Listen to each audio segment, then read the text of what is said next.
jërëjëf Mouhamed Kandji ñu ngi leen nuyu ku nekk turam ak santam di leen ñaan ajuma jàmm ak salaam ñu nekk ajuma mubarak di am mbégte tey di daral fi ñu studio fii Albert Diatta Albert Diatta dafa bokk ci benn kuréel bi nga xamante ne ñu ngi koy waaj a sos fii ci samedi bi suba incha allah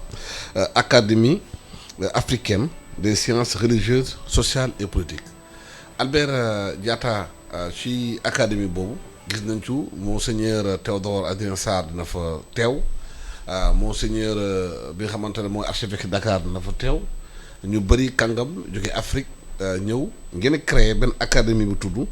académie africaine des sciences religieuses sociales et politiques li waral académie boobu. maa ngi lay jaajëfal di nuyu seen auditeurs yi yéen ñëpp académie boobu daal daanaka bu ñuy wax histoire dañ am na ndaje bu rëy a rëy bu fi amoon en 2016. ñu koy naan colloque sur Alioune Diop Jean Alioune Diop ki nga xamante ne moom moo créé présence africaine. revue la woon d'abord avant muy doon après édition. ci kooku noonu mooy suñu parrain maanaam. donc ndaje boobu noonu de bi ñu fa génnee la ñu am recommandation yoo xamante ne foog ñu créé kuréel boobu noonu ñu sànc kuréel boo xamante ne ma académie africaine des sciences religieuses sociales et politiques. liggéeyu kuréel googu noonu maanaam tey gëstu bu ñu nee académie des sciences religieuses mooy maanaam c'est au pluriel dañoo ne yemul rek ci catholique yemul rek ci musulman yemul rek ci protestant ñëpp la ñu boole ci académie boobu noonu ay kàngam muy Afrique la ay kàngam ñoo xamante ne donte sax dëkkuñu Afrique nekkuñu Afrique ay africains la ñu ngi ci diaspora bi bokk nañ ci donte sax nekkuñu ay africains. te nekk tubaab bëgg Afrique bokk nañ ci boobu noonu donc ay kàngam yoo xamante ne la dañuy en tout cas weccoo ay xalaat ci kuréel googu noonu bi ñuy naan académie des sciences religieuses maanaam en tout cas contribuer ci wàllum koom-koom parce que kuréel yu bëri yu ñuy gis fii nii koom-koom la ñuy yëngu wàllum wér-gu-yaram wàllum kaaraange waaye ñoom li ñu ciy boole mooy tey jii nii bu ñu seetloo ci àdduna wàllum jàmm bu amulee yooyu noonu yëpp du am mooy maanaam koom-koom bi maanaam wér-gu-yaram maanaam karange gi te sciences religieuses yooyu noonu maa ngi insister ci loolu parce que muy catholique bi muy musulman bi muy protestant bi boo xamee sa bopp boo xamee sa morom gën ko xam di nga ko gën a fonk boo koy déglu di nga ko gën a fonk donc maanaam lépp lu ñuy liggéey donte sax am na yeneen rubrique waaye objectif bi au bout mooy xam nit ki pour mu jural ñu jàmm jooju noonu mooy mun a nekk avenir ëllëgu àdduna bi. lan moo tax ngeen xalaat académie bi nécessité na léegi ci Afrique lu tax loolu. dañoo gis ne Afrique dafa war a am benn identité boobu donte sax am na waaye foog ñu gën ko fësal foog ñu gën a fonk suñu bopp maanaam Jean Alioune Diop bi ma doon wax sànq moom ci loolu noonu la doon yëngu. liggéey na ci concile Vatican II mooy ndaje boo xamante ne moo gën a rëy ci église bi liggéey na ci ndax jamono jooju noonu li ñu doon defee messe par exemple jamono jooju noonu ci latin la woon ñoom ñu liggéey ci nga xamante ne tey jii nii bu ñuy waaraate dinañ ko mën a def ci wolof dinañ ko mën a def ci français dinañ ko mën a def ci séeréer dinañ mun tam texte yi nga xamante ne moom moo nekk ci église bi mu nekk ci nga xamante ne kàllaama dëkk bi donc moom la liggéey na ci loolu donc fonk Afrique fonk suñu bopp dafa bokk ci li nga xamante ne moom la kuréel googu noonu di yëngoo. yéen a ngi wax pourquoi ce que peut être l'académie africaine des sciences religieuses sociales et politiques lu tax lan la académie mën a liggéey ci lan lay liggéey. sànq maa ngi wax un peu nu mu tuddati yenn points yi nga xamante ne ci lay dellu si donte maanaam côté philosophie ay kàngam yu bëri dinañ ci gëstu maanaam tey jii nii tey bu ñu nekkee Sénégal lenn metti ñu bu ñu nee sciences religieuses sociales et politiques bu amee lenn loo xamante ne ñoom kàngam yooyu noonu war nañ ci mun a intervenir war nañ ci mun a wax danañ ci wax. donte sax du ñu nekk ay politiciens ñoom seen jëmm ba donte sax du ñu nekk ñoo xamante ne am nañu benn intérêt ci maanaam ay wàllu élection wala leneen waaye bu ñu gisee loo xamante ne mu ngi jàdd yoon dañ ko wax bu ñu gisee loo xamante ne tam war nañ ko mën a wax pour jàmm jàmm dëkk bi jàmm Afrique daañ ko wax tam. donc muy éducation santé mu ngi ci biir muy développement durable ñun xam nañ ne tey jii nii pour koom-koom foog ñu xaw a respecter ñu xaw a may cër nature bi mooy li nga xamante ne moom mooy tax ñu dund. tey jii nii ñun ñëpp xam nañ COP 21 COP 26 et tout nan lay demee ci àdduna bi donc am na solo nit ñi c'est-à-dire xale yi tey ñu gëstu ci loolu ñu gën a def en sorte que ñu respecter lii nature donc yooyu noonu yëpp je pense que war na mën a contribuer ci ëllëgu àdduna bi ëllëgu Sénégal te loolu noonu tey jii nii foog ñu mun ko foog ñu mun ko samp bu baax si suñu culture si suñu éducation xale yi tam également. Sénégal xamal woon nañ ko avant dëkkum solidarité dëkkum dialogue dëkkum communication mais dañoo constaté souvent léegi dafa am ay friction am ay contradiction te dem déboucher sur la violence alors que réew mi dañ doon waxtaane lu bëri mais dafa mel ni waxtaan dafa bu rupture ci acteurs surtout politique yi. réeroo moom am na foofu noonu te dama yaakaar ne tam waxtaan moo amul parce que bu waxtaan amee bu fekkente ne dañuy nekk di. naka lañ def pour waxtaan bi amaat parce que avant daaw nañ amee club de réflexion. club nation développement. GRESEN CIS bi nekkoon parti démocratique sénégalais. amoon ay kuréel yoo xamante ne bi nit ñuy doon sax xuloo am nañ fi ñu doon waxtaanee. ku nekk ñëw joxe xalaatam. dafa mel ni xalaat yi léegi ci réseaux sociaux lañ ko def. ku nekk yore portable am di wax lu la neex. waaye gis nga boo nekkee njiitam ci lu nekk foog ngay woo léeg-léeg ñi nga xamante ne ñoom nga sekkal mbir mi donte sa ànduñoo ak yow foog ngay jéem a sekk leen ni ak ñoom bu ñu àndulee ak yow it ñoom ñoo lay permettre ñoom ñoo lay tax a réussir ñoom ñoo lay permettre justement nga mun a réussir en tout cas yow programme bi nga tëral. parce que bu fekkente ne bu ma jëlee benn exemple bu fekkente ne man maire laa. ñu fal ma ci tel programme ñi ma falul bokk nañ ci samay administré bu fekkente ne tam am na réeroo wala balaa réeroo sa di am. may mun a weccoo xalaat ak nit ñi weccoo xalaat boobu noonu dafa am solo weccoo xalaat bi bokk na nag ci li nga xamante ne académie bi. daf bokk na ci li nga xamante ne ay fondamentaux la weccoo xalaat mooy maanaam booy déglu nit ki da nga koy déglu ak différence am bañ ko juger ci saa si boo ko jugé wul nit kooku noonu da nga koy permettre mu mun la wax xalaatam ni mu waree donte sa àndul ak yow te loolu moo lay tax a yow suba en tout cas par rapport ak yow li ngay diriger nga mun a changer weccoo xalaat mooy li nga xamante ne. enfin yomb na yombul ah. weccoo xalaat yomb na yombul am na ñoo xamante ne mën nañ la dégg. mën nañ la déggal tam foog ngay déglu nit ki nag am écoute. am écoute mooy maanaam yow tam may nga cër ki nga xamante ne mooy sa interlocuteur. te yooyu noonu yëpp foog naa ne mën na bokk ci li nga xamante ne mën na delloo si xel yu bëri bu ñu xamee ne tey jii xam naa ne li ngay wax mooy réeroo bi am ci biir dëkk bi waaye man côté boobu noonu du sama domaine waaye de manière générale mun nañ ne weccoo xalaat dégluwante en tout cas toog xalaat et puis décider ci lenn loolu lu am solo la ci dëkk njiit bu ko defee tam da koy permettre justement réeroo yooyu noonu moo gën a wàññeeku quoi. bu ñu xoolee Afrique carte bi constat bi mooy Afrique dafa mel ni waxtaan dafa xaw a réer. bu xoolee xew Mali xew Burkina Faso Niger. histoire yi fa xew bu dikkande xeet bi nit ñi ci mbirum ay religion la ñuy sukkandiku di def seen intérêt bopp académie ban liggéey la war a def loolu pour ñawaat xol yi et puis boole ci aussi combat Afrique du combat rek interne am aussi combat externe am ñeneen jógee bitim réew aussi am seeni xalaat ba bu ko imposer Afrique.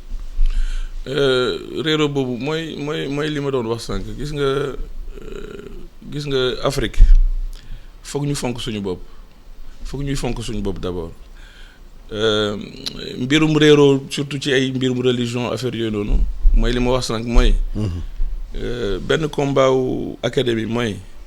ñu def en sorte que man mii catholique tey ma xam yow mii Alassane yow yaay kan donte yow musulman nga ma xam yow yaay kan ma mun la may cër ci sa diine googu noonu yow tam nga xam ma may ma cër ci sama diine loolu noonu yaakaar naa ne bu ñu ko defee déjà réeroo du am parce que man bu ma la xamulee xamuma yow sa diine. man metti na pour man ma respecter la metti na pour ma may la cër waaye ñuy gëstu ci suñu morom ñuy jéem a saytu ci suñu morom lu mu diineem lan la balaa ñuy naan ñii par exemple baaxuñu ñii baax nañu affaire yooyu ma gëstu ci loolu saytu ci loolu xëy na loolu noonu dina wàññi réeroo googu noonu parce que conflit yu bëri yoo gis comme ni nga ko waxee conflit yoo xamante ne la ay affaire religion la te boo seetee ba ci biir. réeroo bu ndaw la parce que man xamuma sama morom. parce que mayuma ko cër bu ma ko xamulee du ma ko may cër mooy li may naan s'ancrer par exemple mun naa ancré wu sama religion fonk sama diine man waaye damay gëstu diinew sama morom pour mun ko xam su ma ko xamee nag dinaa ko gën a fonk dinaa ko gën a respecté te loolu xëy na mun na wàññi guerre yooyu noonu ngay wax divergence yooyu noonu ñuy gis ci yenn dëkk yi indi lu bëri leneen li mooy Afrique dafa war a yeewu ci lenn mooy lan ñuy éviter ñi ci biti mooy maanaam peut-être Occident ñuy féewale boobu noonu parce que xëy na ñoom seen intérêt bopp la ñun tey jii bu ñu buggee am koom-koom foog ñuy déggoo foog ñuy saytuñ foog ñuy gëstu suñu morom pour mun tabax pour mun a contribuer ci koom-koomu déjà Sénégal mais ci Afrique loolu bu ñu ko defulee ñi ci biti ñooy ñëw naan diw nii la diw na la alors que en réalité ñun ñëpp dañoo bokk ñun suñu africanité dañoo am culture boo xamante ne dañoo bokk fa la ñuy booloo ci boppam donc yooyu noonu foog nit ñi bàyyi ci xel bu baax intérêt personnel ñu teg ko de côté ñu mun ne intérêt bii nii la intérêt wu nation bi la intérêt wu Afrique la te intérêt Afrique bi mooy ma xam sama morom même bu nekkee Angola ma xam culture am jéem ko gëstu bu ma ko gëstoo dinaa ko gën a fonk dinaa ko gën a respecté te yaakaar naa ne bu ma ko respecté it loolu mooy gën a saxal jàmm ci réew mooy gën a saxal jàmm ci Afrique yaakaar naa ne. li ngeen liggéey académie des sciences siège am Dakar lay nekk. am na nag benn défi yu bëri am ci Afrique surtout défi éducation. parce que boo leen di bëggee aussi nit ñi xam liggéey jàmm il faut ñu xam jàng. de constat bi ñu def mooy jàng mu ngi bëgg reculer ci réew yi. xale yi maanaam tam ne xëy na jàngatuñu. nguur yi li ñu war a def comme investissement ci jàng yi defatuñ ko te surtout jàng bu ñuy jàngal xale yi du seen aada du seen cosaan. waaw loolu moom dëgg la damay sukkandiku sax si aada bi ngay wax noonu mooy suñu africanité mooy li français di naan suñu africanité mooy Senghor daan na ko wax. Assimiler sans être assimilé c'est-à-dire nañ s'ancrer dans nos valeurs culturelles pour mieux s'ouvrir c'est-à-dire li ñu Occident di indil li ñu ñi ci biti indil baax na am na yi ci baax am na xëy na yi ci bon waaye bu ñu sukkandikoo ci ñun suñu aada maanaam nit ñu yaree parce que suñuy maam am na nu ñu meloon melin bu baax nekkin bu baax it ñu jël yi nga xamante ne moo gën a baax ñu éviter li ñu naan complexe d'infériorité maanaam Occident dafay ñëw rek ma ne non man li ma doon def baaxul mais loolu bu boobaa yow amoo identité man nag mooy loolu ça veut dire man dama juddoo nekk maanaam Joola yow nga juddu nekk séeréer man ma juddu nekk camerounais et tout mais am na ay valeurs yoo xamante ne moom laa judduwaale moom lañ may yare yooyu noonu ñu bañ ko réeroo mbir éducation bi ngay wax c'est vrai mu ngi en régression day wàcc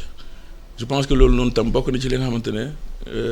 stratégie en tout cas objectif la pour académie bi ñuy saytu ci loolu noonu jéem a jox seen contribution ci réew yi de manière à ce que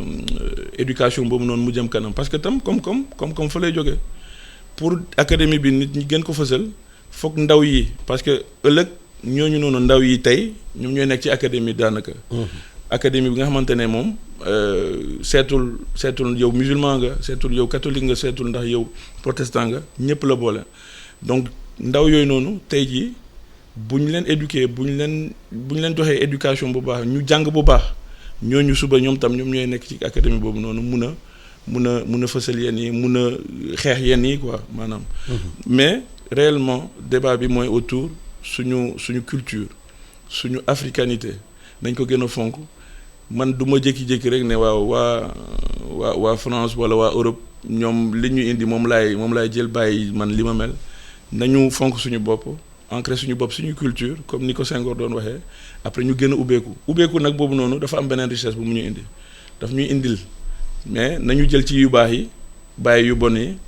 je pense que loolu moo ñuy permettre ñu gën a. loolu yëpp dafa am xam nga boo leen defee académie bu mel nii. di bëgg a dajale africain dajale sciences religieuses yi ñu waxtaan am fu ñu jëm. pour yee nit ñi souvent dina am à côté ñu taxaw. bëgg a faagagal loolu. parce que du seeni intérêt académie bi taxaw parce que bu taxawee xëy na lu mu leen di ñoom discours bu ñu bëgg indi. du ànd ak discours bi ngeen bëgg a jël. yan matuwaay ngeen jël pour justement yooyu bu amee ngeen mun a taxaw. alors d'abord matuwaay bu njëkk bi mooy autonomie xam nga kuréel boo koy sanc boo koy sos baax na nga am autonomie mooy lan. maanaam li nga doxal sa bopp. doo xaar investissement kenn. voilà doo xaar cotisation kenn. nga libre. voilà nga libre nga autonome. je pense que loolu noonu da lay permettre benn moment nga am benn champ de vision booy wax tam di nga wax sans contour nga wax li nga bëgg a wax. librement. je pense que loolu bokk na ci li nga xamante ne. loolu bokk na ci combat en tout cas bokk na ci fondamentaux yi pilier wu académie bi te yaakaar naa ne duma contredire ci loolu boo autonome yaakaar naa ne librement di nga mën a exprimer wu sans pour autant leneen li mooy comme ay kàngam lañ am na benn cër bu ñu leen jox. bu ñu leen di jagleel te du ay kàngamu Sénégal kese ay kàngamu Afrique lañ maanaam tey jii nii suba lañ koy sos. vraiment officialisé ñu ngi jóge ba Madagascar ñu ngi jóge ba Nigéria tout Afrique yëpp maanaam pour ñëw pour mettre en place justement académie boobu. maanaam bu amee question africaine yu am solo. académie da jël prise de position jël parole wax ci lu mu ci xalaat. ñoom daal en tout cas académie bi lépp loo xamante ne soxal na nit ñi soxal na adduna bi buñ ci waree wax daañu ci wax. amul benn contour amul benn pression xëy na bu ñu kii mooy autonomie bi ma doon wax sànq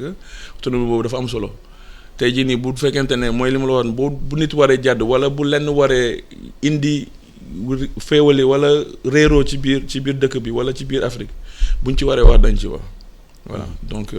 waaw enjeu yi duñ ko wax ba léegi xam nga COP 26 comme ni ko waxee. mu nga am fële ci Glasgow. débat bi mooy foofu changement climatique. te ñii nee nañu tubaab yi nee nañu ñun foo ñu wàññi maanaam énergie fossile. ba Nations Unies dugg ci yooyu di ci wax pays yu bëri nee nañu ñoom européens dañu xaar ba développé ba pare. doog a naan nuñ nañu bàyyi énergie fossile. parce que loolu si ginnaaw wax ji dafa am benn volonté empêcher pays africain développé wu. débat bi am na fa. est-ce que académie ces questions yooyu dina jël position. ah dama koy yaakaar de parce que mooy li ma wax sànq comme Afrique moo leen tax a jóg jàmm Afrique moo leen tax a jóg te jàmm jooju noonu ci kaw tam ñu am koom-koom la c'est-à-dire tey jii nii bu fekkente ne ñu ngi waxu jàmm alors que nit ñi nga xamante ne ñoom ñooy dund ci Afrique amuñu yenn koom-koom yi amuñu yenn niveau de vie yi loolu noonu day métti munoo wax jàmm te nit ki par exemple mu ngi xiif fële munoo wax jàmm te nit ki fële na la pour mu lekk mi di sa problème la. dëgg la nag ñoom ni ñuy seen stratégie maanaam Europe effectivement c'est faire en sorte que Afrique parce que ñoom développé nañ ba pare ñu bëgg a interdire leneen yooyu noonu bokk na tam ci li nga xamante ne combat la tam je pense que pour académie mooy nga xamante ne ay kàngam lañ ñoom seen xalaat kenn du leen ko tere li ngay xalaatee li nga war a bind bu fekkente ne war nga ko bind parce que en âme et conscience la intime conviction ngay am. parce que amuloo lenn loo xamante ne mu ngi fii di la dóoral pression et tout non je pense que te loolu noonu war nañ ko encourager parce que ci biir réew wala ci biir continent baax na ci parce que ñoom positionné wuñu fenn duñu maanaam ay universitaires lañu maanaam ñi fa nekk ay arbitre lañu doon bon entre guillemets peut-être duñu université ñoom duñu université waaye ay universitaires ñoo ko sanc duñu tam ay politiciens. Donc ils ont le libre choix le libre choix d'écrire ce qu'ils veulent mun nañ bind li nga xamante ne seen xalaat la loo xamante ne mun na indi jàmm mun na indi koom-koom mun na leen permettre justement ñu mun a contrebalancer xëy na yenn yi nga xamante ne moom moo am ci àdduna bi. ci wàllu académie bi mooy da ngeen constater dafa am déficit boobu ci Afrique ak ci Sénégal déficit de gens neutres yi ay position par rapport à l'intérêt général. c'est vrai am na ay nit yoo xamante ne am nañ neutralité boobu waaye xëy na bëriwul xëy na bëriwul tey baax na ci état maanaam ci dëkk ñu am ay kuréel yu mel noonu yoo xamante ne ñoom bu ñuy jël position bu ñu buggee wax bu ñu waree wax dañ ci wax sans contour sans pression ci côté boobu noonu xëy na effectivement am na déficit boobu waaye donte sax am na ay kuréel yu mel noonu xëy na fësuñu noonu te académie tam moom bëgg na dugg ci loolu noonu maanaam du politique en tant que tel mais lépp li nga xamante ne mun na indi kaaraange mun na indi jàmm ci réew dinañ ko def ñoom dinañu ci wax maanaam. kon suba ci samedi la ngeen di sos académie bi. siège am fii ci Dakar lay nekk. waaw te da ngeen di waxtaan ak kàngam yu bëri jógee Afrique. ñëw tase dafay communication. yan communication lañ fay def. alors daanaka suba 9h la ñuy commencé 9h ci suba la ñuy commencé ndaje boobu noonu nag comme ni nga ko waxee am nay kàngam yu bëri en principe dinañu am représentation jàngu bi. mooy maanaam archevêque dina yónnee représentant parce que moom ci boppam nekku fi sax après ci biir programme boobu noonu am nañ ki nga xamante ne ci académie bi la bokk dañoo yaakaar ne balaa ñuy wax lenn ñu wax nit ñi lan moo tax ñuy sosal ñuy sanc académie lan moo tax loolu noonu monsieur Rangev mu ngi tudd monsieur Raymond Rangev nekk vice-président nekk ancien recteur Madagascar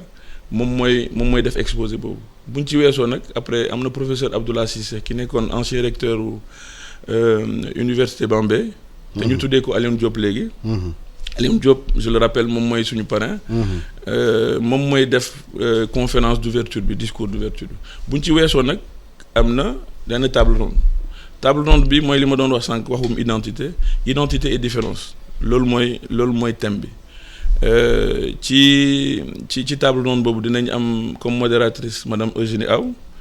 dinañ am benn cardinal nigérian maanaam ci mooy représenter un peu catholique bi ci côté boobu dinañ am ambassadeur u Sénégal bu Italie nekkoon fi ministre de l'agriculture Abdoulaye Seck quelque part moom dina jël ci domaine am waaye itam ci table ronde bi boo seetloo sax di nga gis catholique bi di nga gis musulman bi di nga gis protestant bi après di nga am benn pasteur bu ñu tudd pasteur Dossou moom mu ngi jóge ca Bénin ñoom ñooy waxtaanee justement autour de identité au singulier et différence au pluriel. voilà Albert Diatta maa ngi lay gërëm di la sant ma fàttali ci suba samedi bi am na benn académie bu ñu war a sos fii ci réew mi l'académie des sciences religieuses politiques et sociales bi xamante ne siège am Dakar fii lay nekk comme ni nga ko waxee kàngam yu bëri daan ci ñëw académie li ko tax a jóg nag mooy bépp question bi xam nga soxal na Afrique soxal na jàmm soxal na la paix ci àdduna bi ak ci Afrique ak défendre intérêt Afrique dina ci jël kàddoom wax ci ñun di gërëm di leen sant ñaan bëccëg jàmm ak salaam ñaan ajuma jàmm ak salaam yéen ak jàmm jërë ngeen